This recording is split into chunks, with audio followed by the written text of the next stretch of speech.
Bienvenidos y bienvenidas a la tertulia jurídica fiscal aquí en Letras a Contraluz. Mi nombre es Ana Berta y bueno, le damos la más cordial bienvenida a nuestra invitada del día de hoy, Julia Fernanda Salazar Torres, quien ya nos había acompañado previamente, pero en este caso nos va a hablar ahora de lo fiscal, que es también muy importante. Bueno, ella nace en el Estado de México en 1988.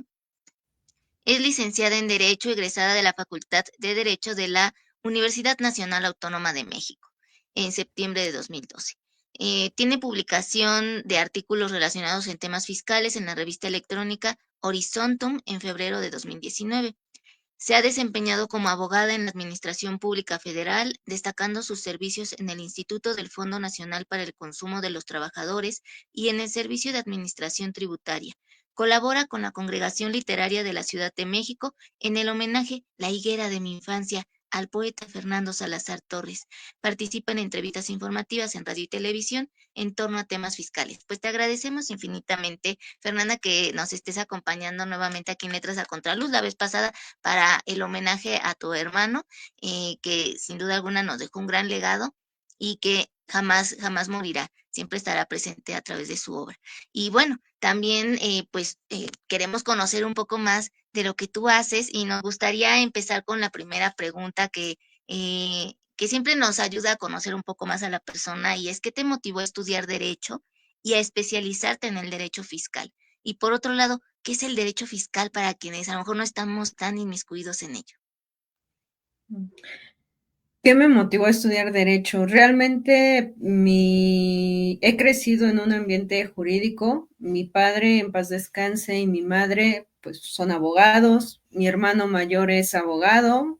Y pues obviamente lo que me rodeaba a mí eran pues libros relacionados con el derecho. Entonces, yo recuerdo que era muy pequeña y siempre me llamaba la atención. Mi papá tenía una constitución bordada en letras doradas, entonces me llamaban la atención esas letras doradas, y siempre lo tomaba el libro sin permiso, entonces me ponía a leerlo, tendría yo aproximadamente unos 8 años, 7 años, y mi mamá siempre que se daba cuenta, porque pues mi papá quería mucho ese libro, me lo recogía y lo ponía en el estante más alto. Entonces yo siempre me trataba de subir al estante a alcanzar el libro y siempre lo agarraba y siempre me tenías a mí con mi constitución para todos lados.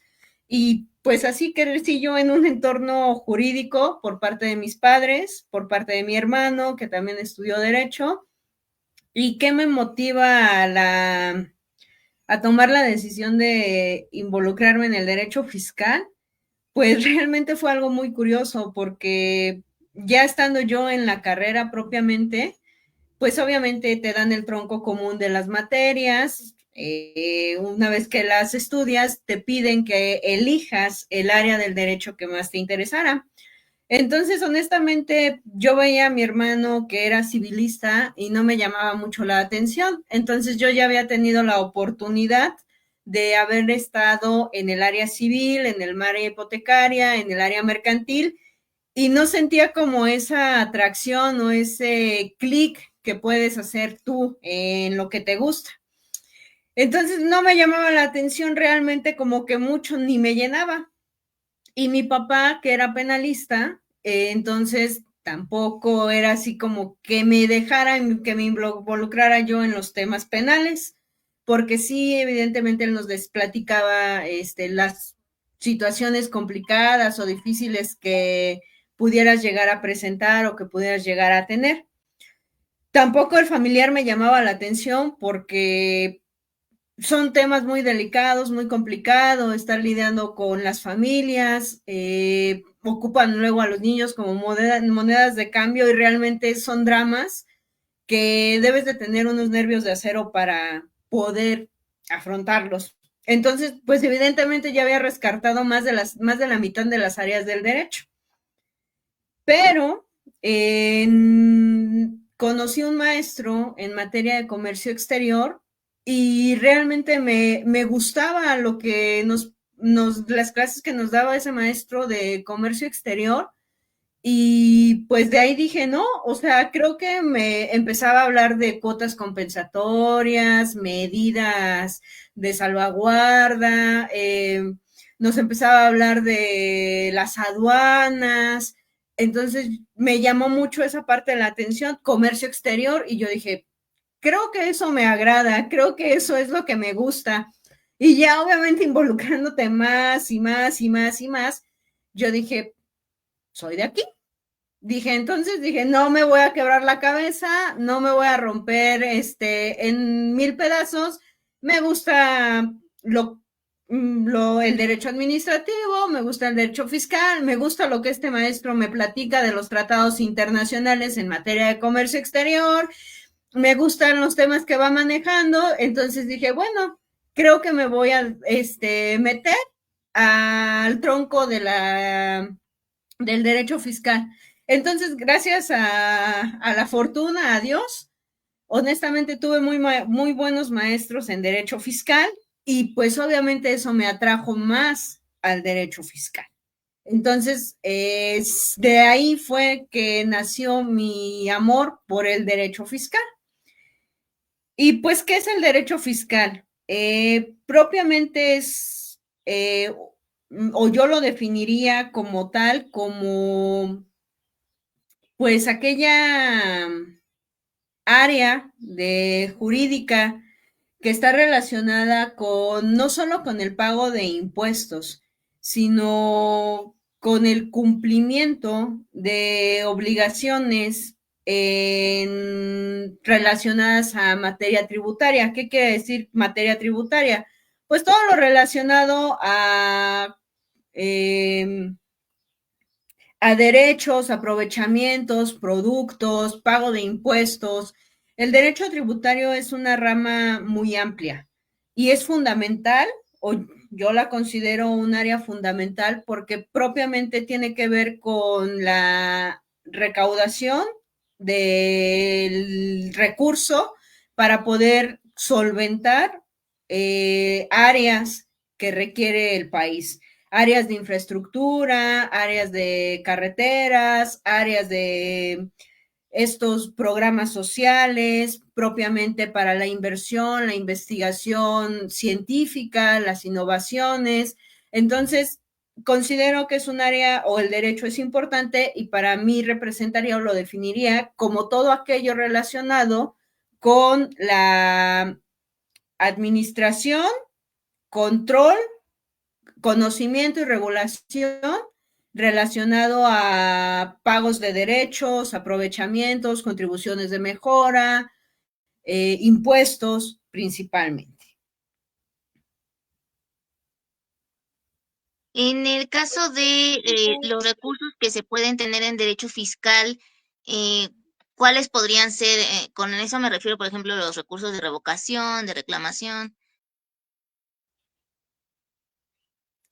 Bueno, como tal, sí hablaríamos aquí en este lado de medios de defensa. Los medios de defensa que podría tener el contribuyente relacionado con el derecho fiscal, efectivamente es un recurso de revocación, un juicio de nulidad y en casos ya más extremos, pues propiamente el juicio de amparo. Ahora, ¿qué es la prescripción? Como tal, la prescripción en derecho fiscal es cuando se pierde el derecho a hacer el cobro de algún crédito o principalmente de algún crédito fiscal. En estricto sentido, son 5 años los que tiene la autoridad para poder hacer el cobro del crédito fiscal en casos de que exista ya facultades de comprobación por parte de la autoridad fiscal, podrán ser hasta 10 años, pero la regla general te marca son 5 años y la prescripción es eso, la pérdida del derecho que se tiene para exigir el cobro del crédito como tal. ¿Hay un recurso de revisión? ¿Puede existir algo como para solicitar que algo que considera el contribuyente que está incorrecto, la autoridad pueda atender eso.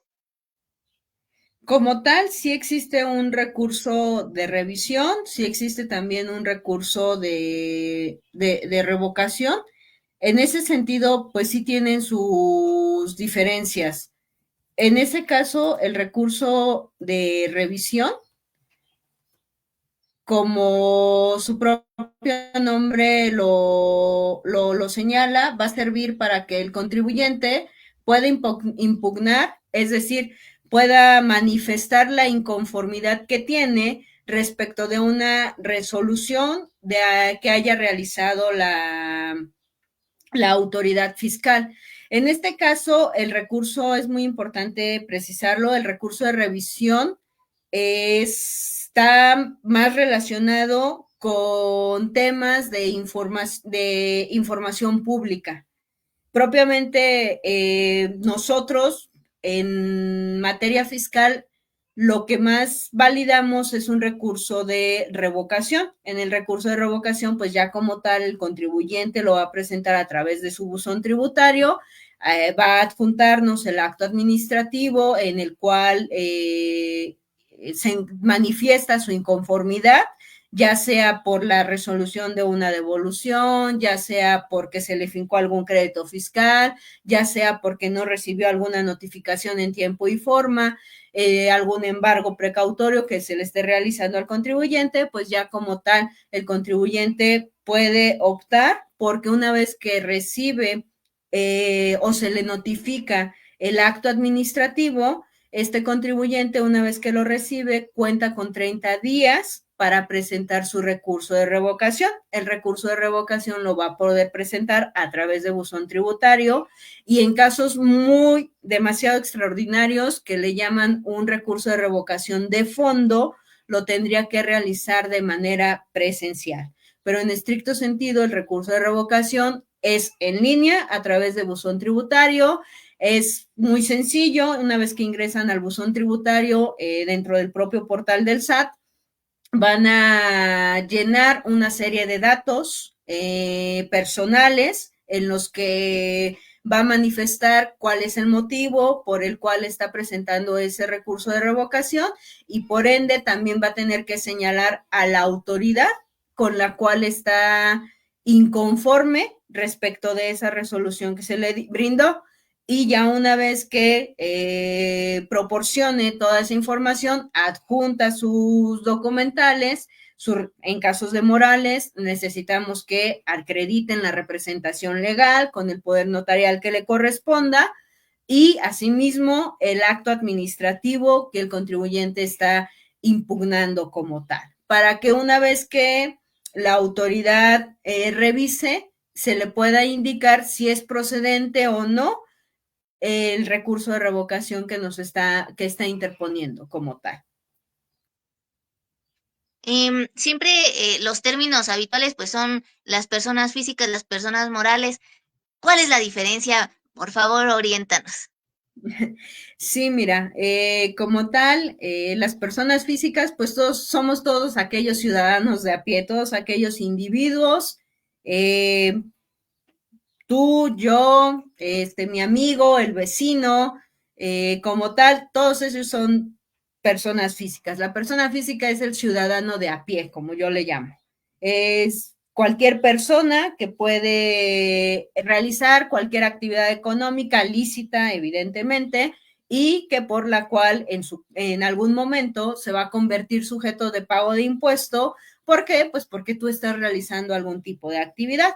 Por ejemplo, cuando trabajas como asalariado, pues tú ya te conviertes en un contribuyente cautivo, pues porque el patrón te tuvo que haber dado de alta en los casos en los que no estés registrado o dado de alta, o en su defecto, se te invita a que tú realices el alta, te inscribas en el RFC bajo el esquema de sueldos y salarios. ¿Por qué? Pues porque estoy trabajando bajo el pago de una nómina. Entonces, en ese sentido, pues todos aquellos trabajadores son personas físicas. Aquella señora de la tienda de conveniencia, mi vecinita que me vende las tortillas, pues como tal también se podrá considerar una persona física en la que ella está desarrollando una actividad económica, el comercio al por mayor, al por menor del producto, llámese tortilla, llámese refresco, llámese cerveza, llámese miscelánea, pues como tal, eso es lo que se estaría considerando persona física y por ende también se tendría que dar de alta en el RFC. Y aquí pues ya va a haber dos modalidades, actividad empresarial o régimen simplificado de confianza, el que mejor le parezca a la contribuyente o al contribuyente, el que le parezca más atractivo. A diferencia de una persona moral son las famosas empresas. Aquí nada más tenemos un pequeño detalle. Tenemos a las sociedades por acciones simplificadas. En materia mercantil tenemos en su momento se generó, se creó esta figura y se incluyó en la legislación mercantil que podrá estar constituida por una persona.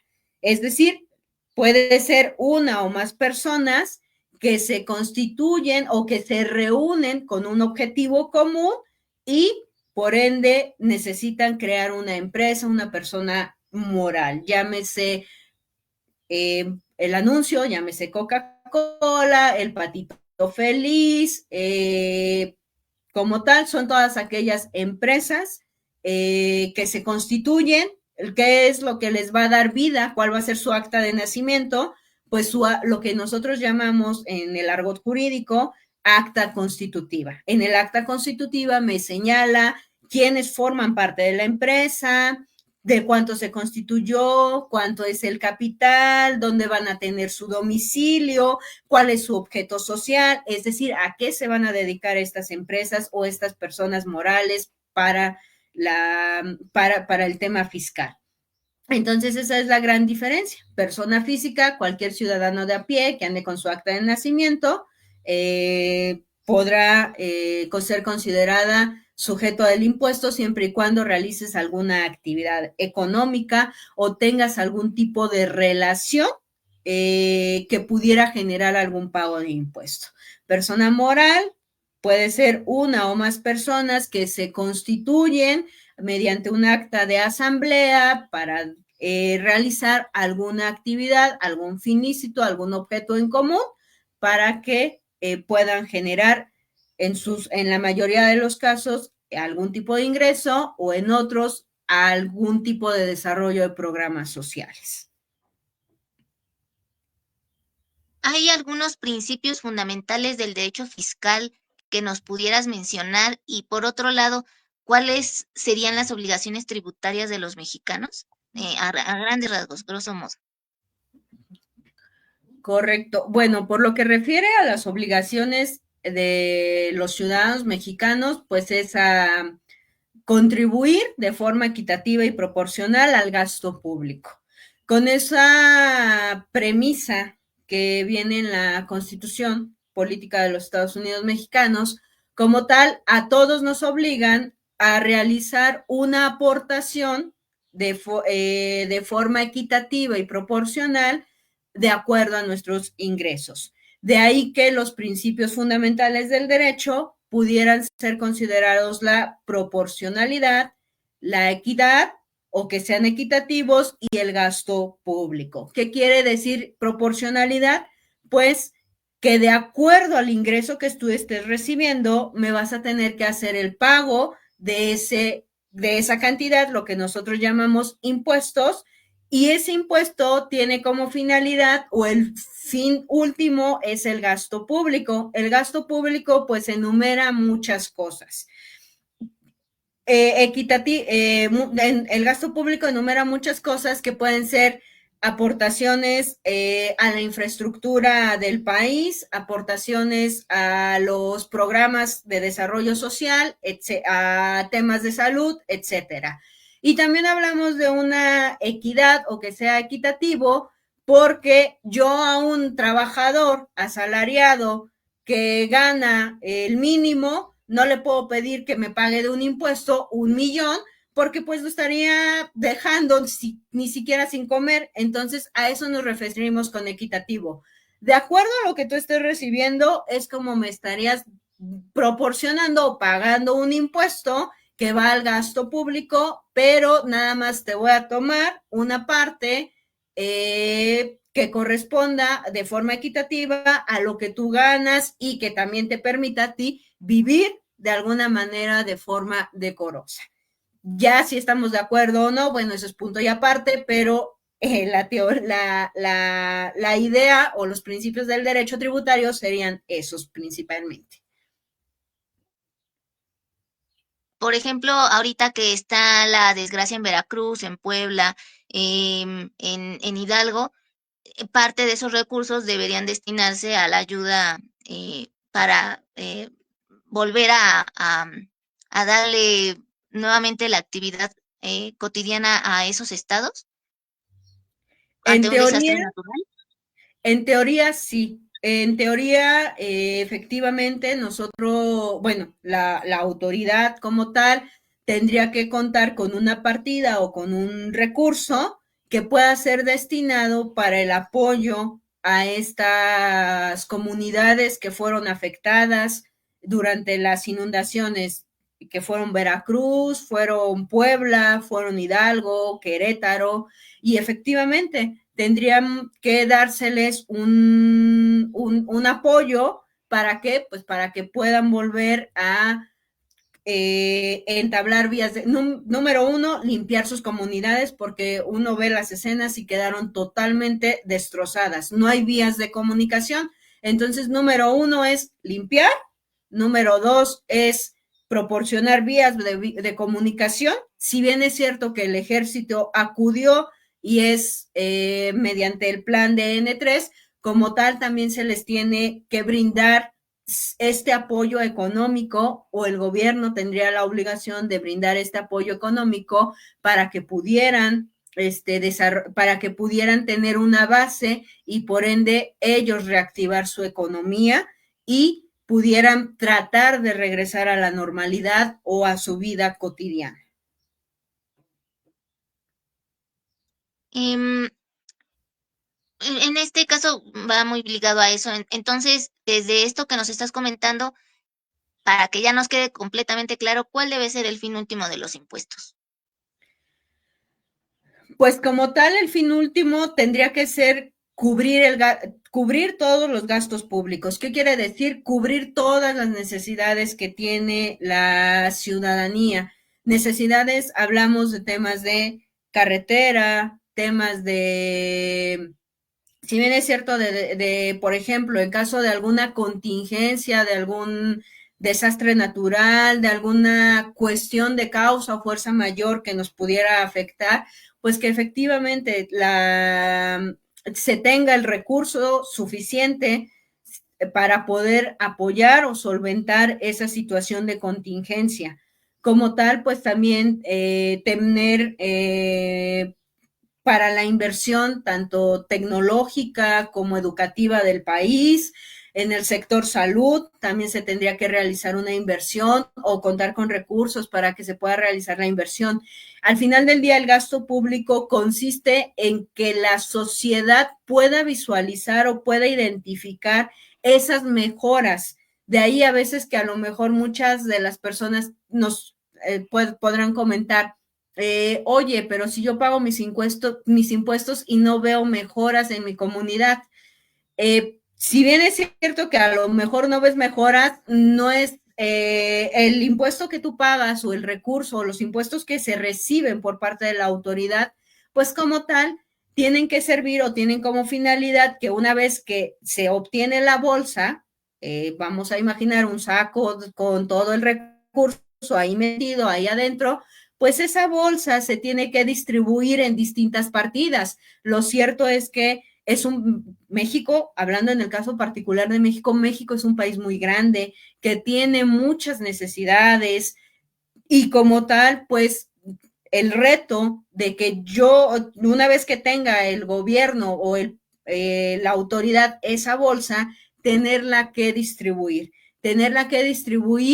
en estos temas, educación, salud,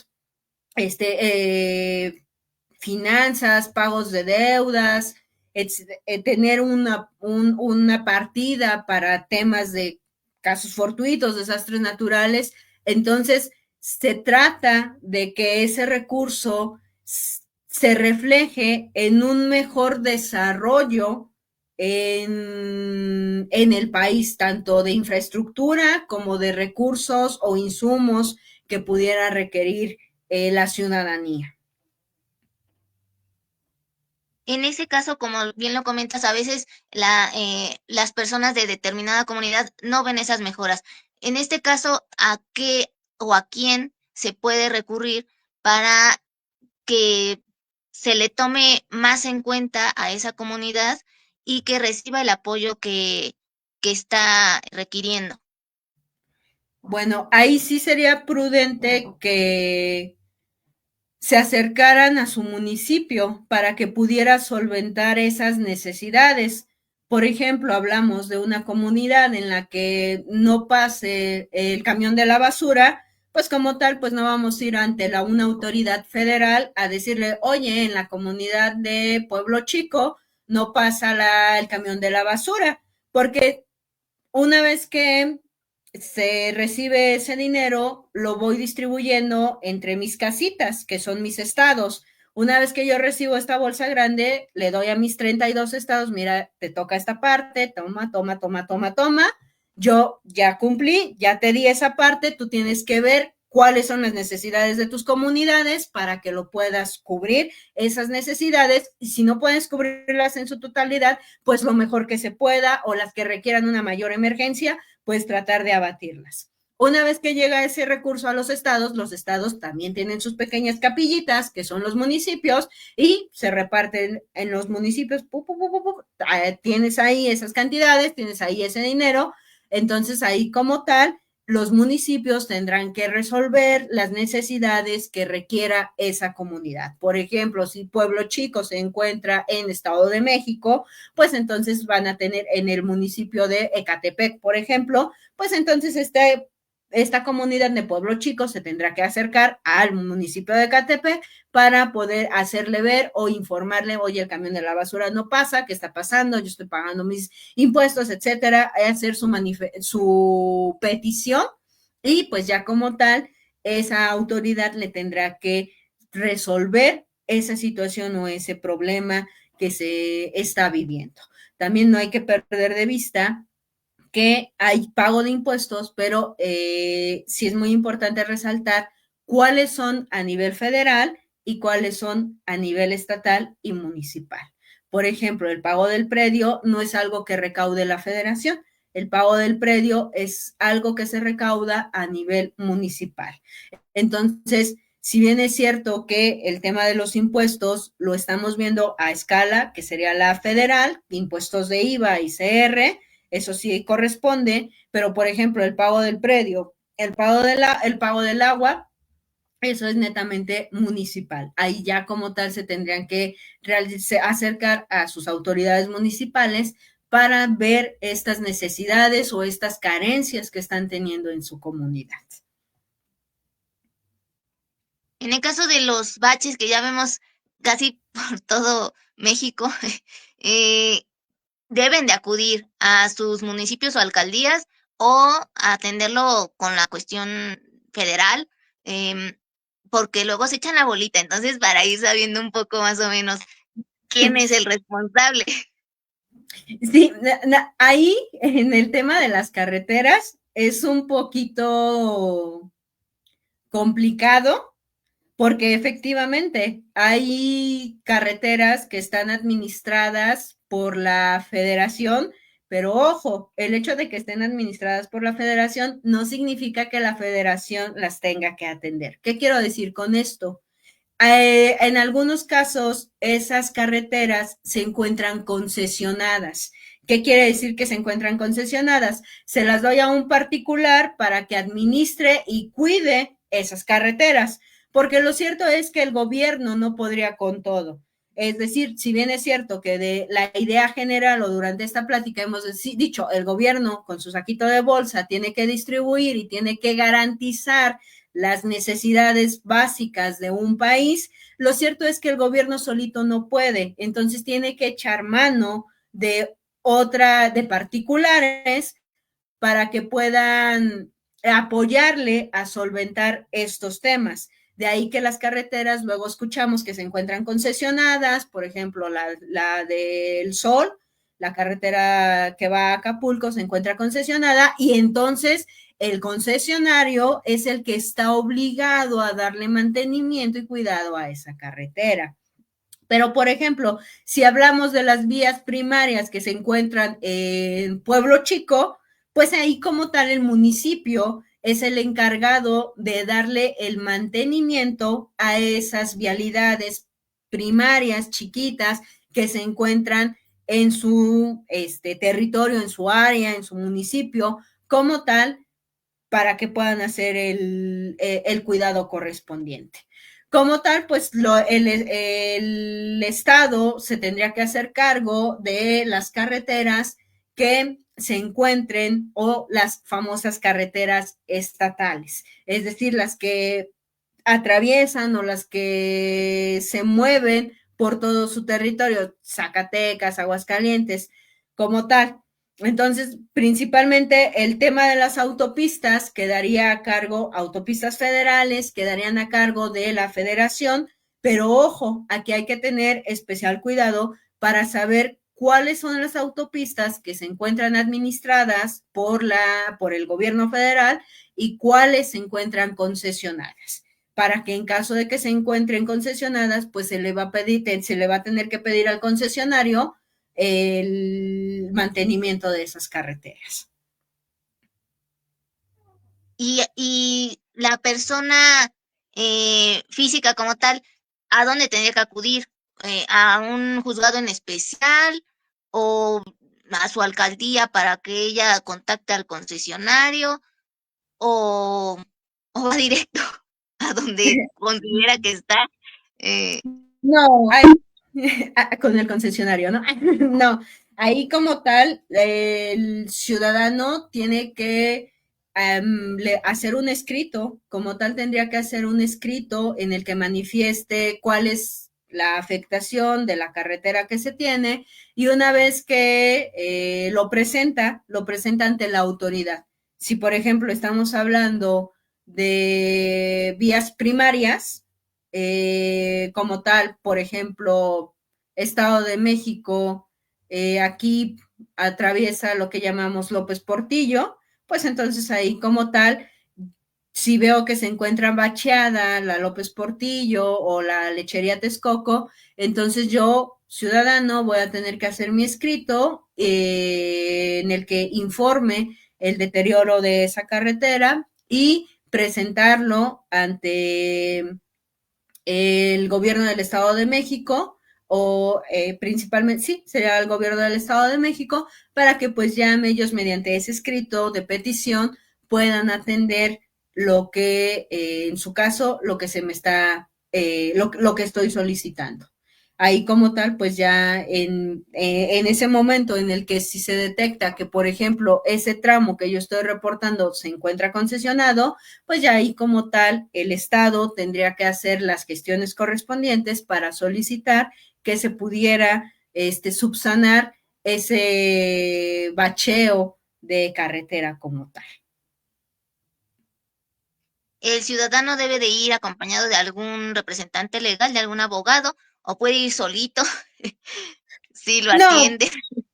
no, puede ir solo. Al final del día es un escrito petitorio, es una petición que se le está haciendo a la autoridad y no requiere representación como tal. Entonces no es necesario que esta persona vaya acompañada de un representante legal o de un abogado. Sin ningún problema, él podría hacer la gestión sola.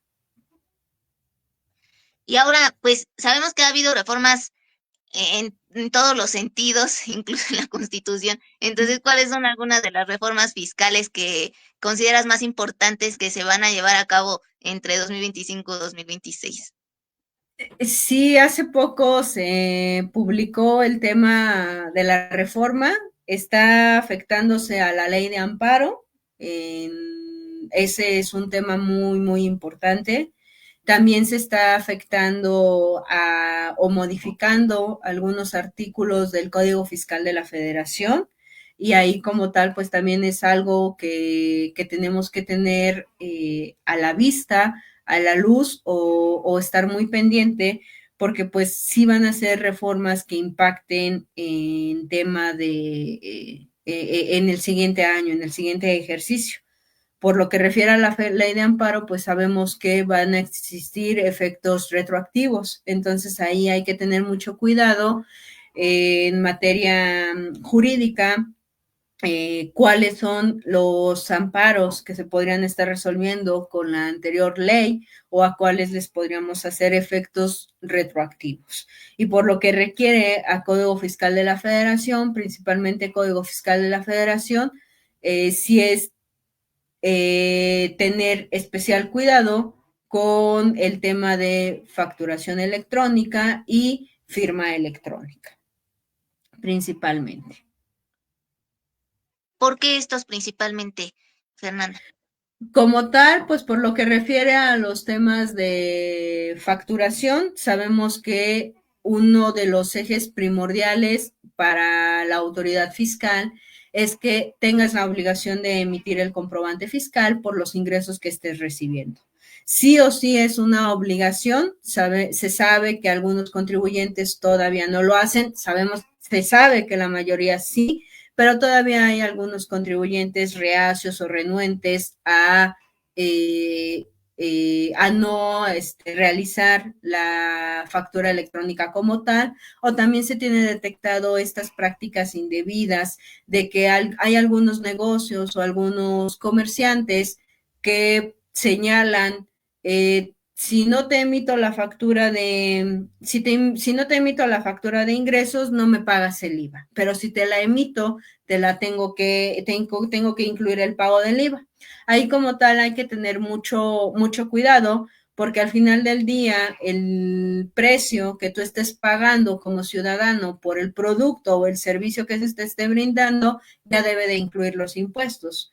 Ya sea que tú solicites o no la factura electrónica, no se te puede condicionar a subirte el precio del servicio o del producto porque estés solicitando tú una factura electrónica. Entonces, pues hay que tener mucho cuidado con esa práctica indebida y pues sí invitar a la ciudadanía a que si requieren su comprobante fiscal, sean conscientes que el precio final ya incluye los impuestos. No es que yo te pida, por una compra de una sopa que esté en 10 pesos y que te pida una factura electrónica, me la subas a 16 pesos y que me la subas 6 pesos más y que yo te esté pagando al final 16 pesos. Eso no es posible. Al final del día, si tú me vendiste esa sopa en 10 pesos, es porque ya incluía los precios de los impuestos.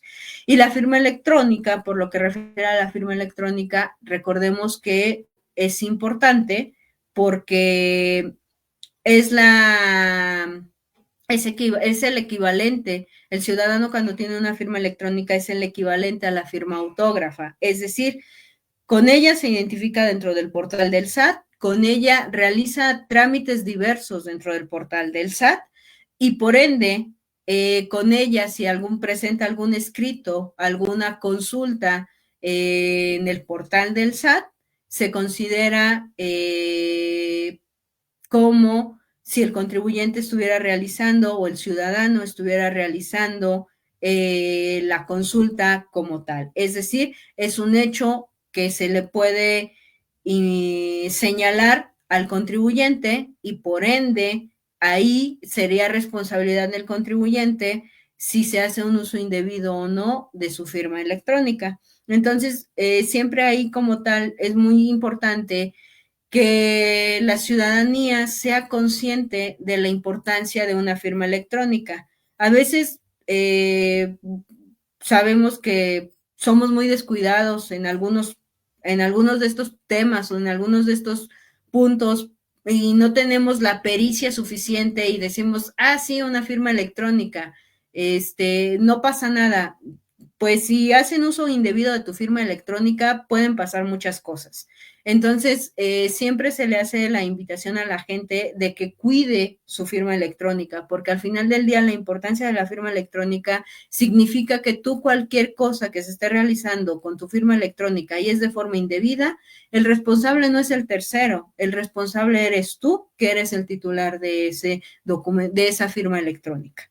Entonces, ahí como tal, sí es muy importante que tengan especial cuidado con esos temas de la firma electrónica y pues no proporcionarla de preferencia a un tercero. Digo, no lo puedes evitar, si se proporciona a un tercero, pues ya es responsabilidad de la persona, pero sí que sean conscientes de que deben de estar muy pendientes del uso que se le pudiera dar a la firma electrónica como tal. Literal es como cuando firmas normal en un papel, así de válida es también la firma electrónica. Es correcto, sí, nada más que la única diferencia es que lo hacemos a través de los medios virtuales, de forma virtual, ¿no? A través de un equipo de cómputo, pero efectivamente, lo que tú firmas en un papel, plasmando en un papel tu firma, de forma electrónica, lo estás haciendo igual al momento de que utilizas tu firma electrónica. Entonces, es lo mismo, tú me estás plasmando virtualmente tu firma y por ende se va a asumir que lo que tú hayas realizado con esa firma lo hiciste tú como titular de la firma. No, pero es que fue mi tía Gertrudis o mi tía Petrita. Pues habrá sido tu tía Petrita, tu tía Gertrudis, pero aquí aparece tu firma electrónica y lo siento. Tú eres el responsable de esa situación que se pudiera presentar con la firma electrónica que se haya utilizado de forma indebida. Ok. También sabemos que luego se les tiene que proporcionar a los contadores, ¿no? Entonces, ¿ahí qué aplica? Pues Hay estar muy una... pendiente, ahí como tal, pues estar muy pendiente de lo que realice tu contador, porque también sabemos que a veces el desconocimiento de la ciudadanía o el confiar demasiado en que pues mi contador es el que lleva todos esos temas y mi contador esto y mi contador, sí, está bien, qué bueno que se le tenga la confianza al contador, no voy a poner en tela de juicio a lo que realicen los contadores, pero sí tú como ciudadano seguir muy de cerca qué es lo que está realizando el contador, que te informe, que te proporcione documentos, que te proporcione algo en lo que tú tengas certeza de que se están realizando de forma correcta el cumplimiento de tus obligaciones fiscales, porque al final del día la autoridad no va a requerir al contador, va a requerir, en el caso de personas físicas, va a requerir al ciudadano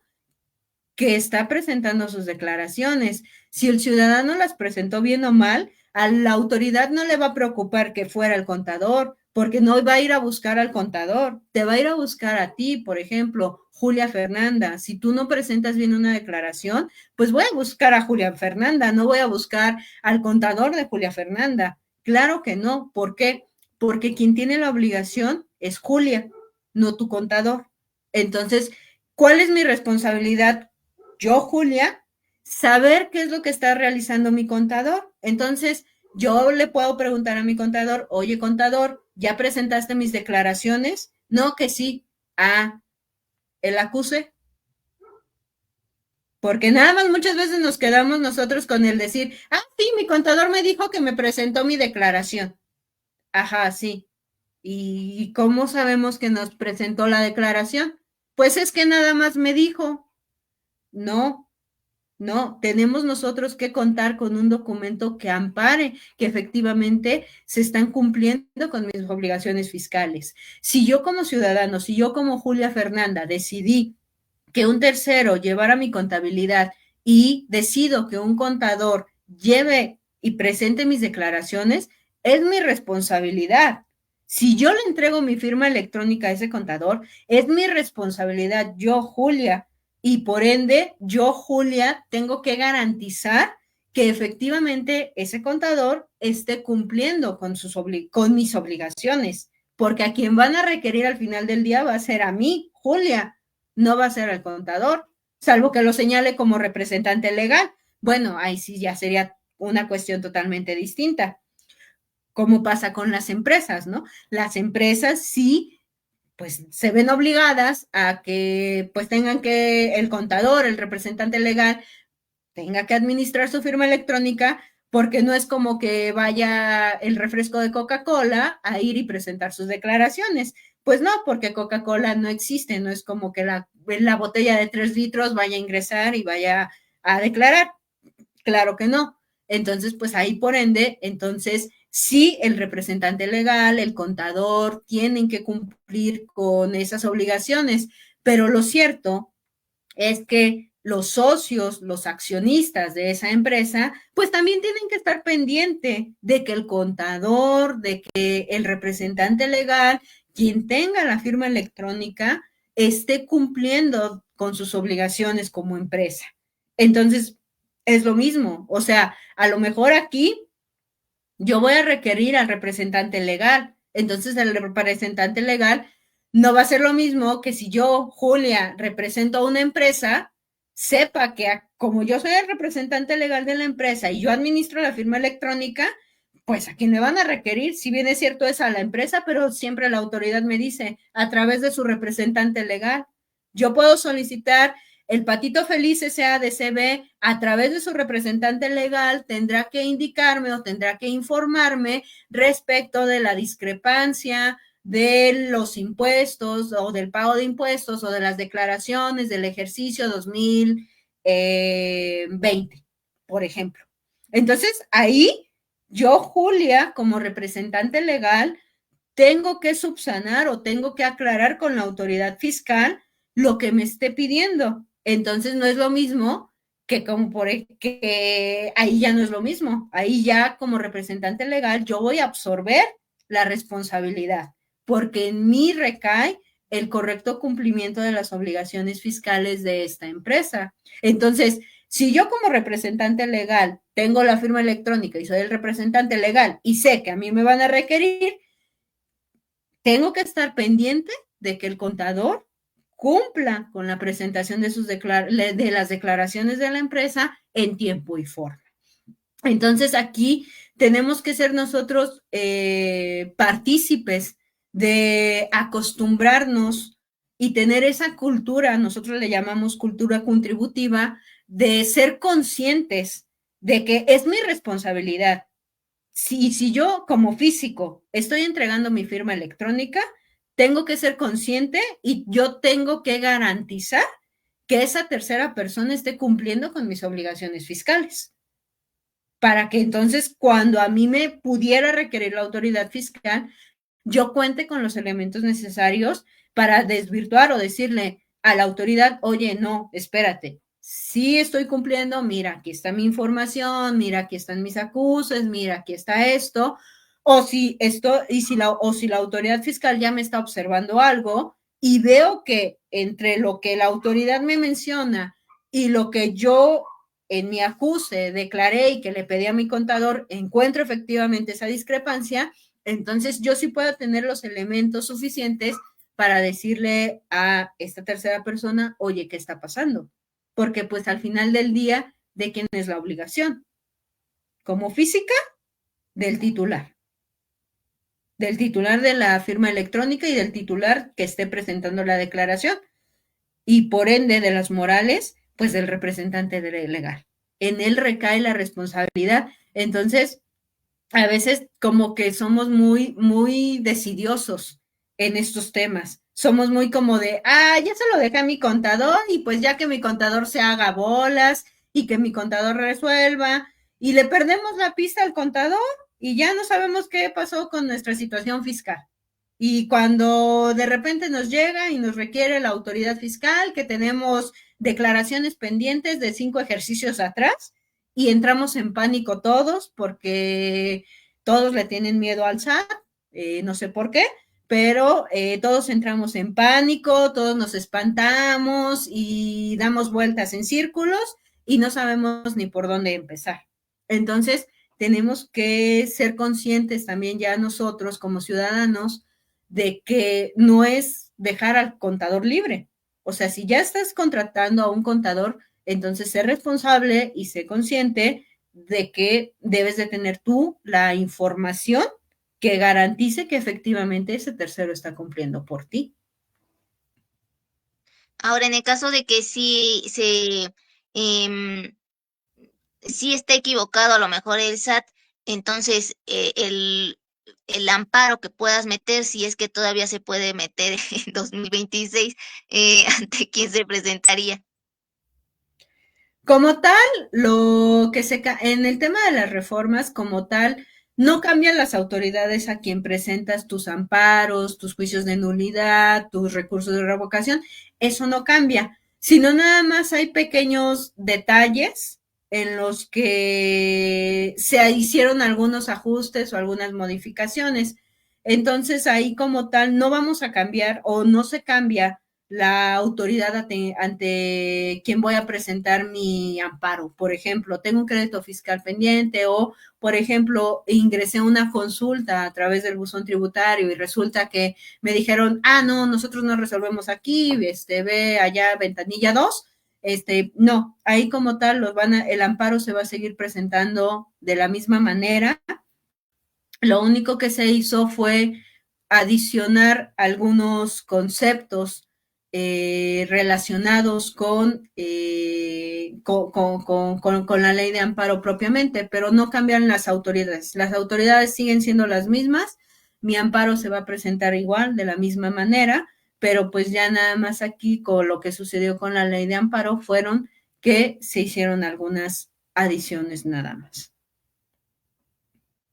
Pues no sé si quieras dar un medio de contacto para quien tenga alguna duda o quiera eh, ver si le puedes orientar jurídicamente desde lo fiscal que quieras Eh, brindar un medio de contacto. Si no, no hay ningún inconveniente. Y, y por otro lado, pues rapidísimo, en el homenaje La Higuera de mi infancia a tu hermano poeta Fernando Salazar Torres, va a seguir habiendo más homenajes al respecto en lo que resta de este año y al siguiente. Algo que nos puedas decir al respecto. Bueno, ahí como tal, por lo que refiere a homenajes, probablemente sí quisiéramos hacer un homenaje, pero pensaría que pudiera ser para el nacimiento, para el aniversario o su fecha de nacimiento, que fue en el mes de abril. Ahí como tal, probablemente sí estaríamos organizando algo, sería para el siguiente año. Y sí, yo creo que sí programaría, sí nos gustaría programar otro aniversario o es su segundo aniversario luctuoso, más porque sabemos que hubo en el primer homenaje de la higuera de mi infancia, fue muy complicado incluir a todos los poetas. Digo, yo creo que si hubiéramos incluido a todos los poetas, amigos de mi hermano y que mi hermano estimaba, eh, seguiríamos, yo creo que con el homenaje a Fernando y no acabaríamos, porque son demasiados, de verdad, son muchos. Quisiéramos que estuvieran otros poetas apoyándonos tanto para el homenaje de su aniversario luctuoso como para el homenaje de su aniversario de nacimiento. Y como tal, pues sí nos gustaría estar organizando algo para el nacimiento y de mi hermano, que fue en abril, 14 de abril.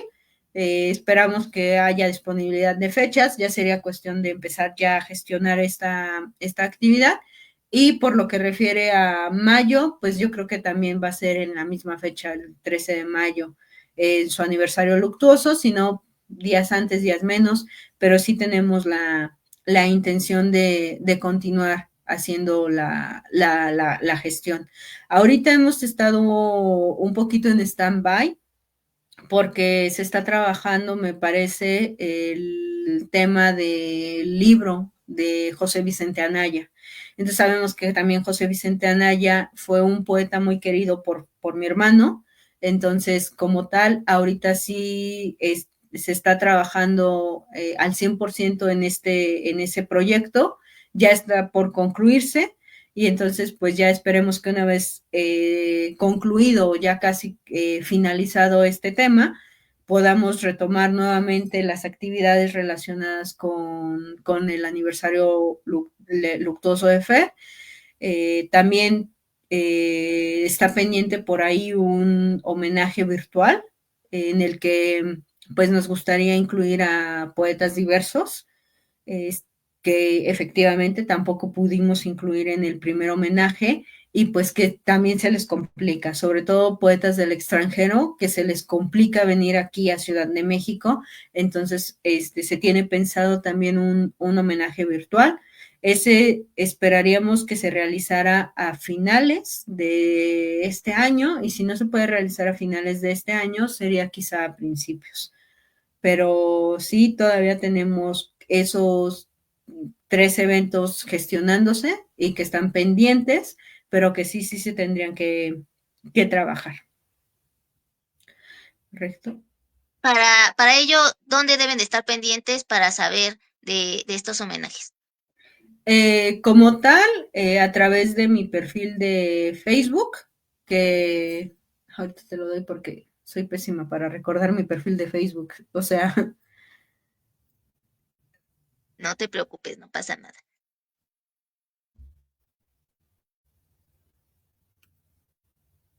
Fernanda Torres del Carpio, ese es mi perfil de Facebook. Y ahí como tal publicamos temas relacionados con mi hermano. También todavía tenemos activo el perfil de Facebook de mi hermano, que es Fernando Salazar Torres. Ahí como tal también hacemos la publicación de todo lo relacionado a mi hermano. De repente también subimos publicaciones relacionadas con las actividades de Fernando. Y pues también tenemos la página de Taller Igitur. Taller Igitur también sigue activa. Todos los contactos de mi hermano que tienen este Facebook de Taller Igitur, también ahí se siguen publicando. Y pues también por parte de la congregación, también ahí hacemos la publicación de las actividades que vayan a estar relacionadas en torno a Fernando principalmente. Pues muchísimas gracias, Fernanda, por habernos honrado con tu presencia, por habernos instruido y abierto más el panorama en estos temas fiscales. Y bueno, agradecer también a quienes vieron este video en vivo, a quienes lo vean en diferido, por su fina atención y su tiempo, ya más conscientes y más, pues, iluminados en estos temas. Y bueno, agradecer también a nuestra invitada de hoy, una invitada de lujo como siempre, por habernos honrado. De verdad, muchísimas, muchísimas gracias. Un abrazo y bendiciones a todas y a todos. Muchas gracias.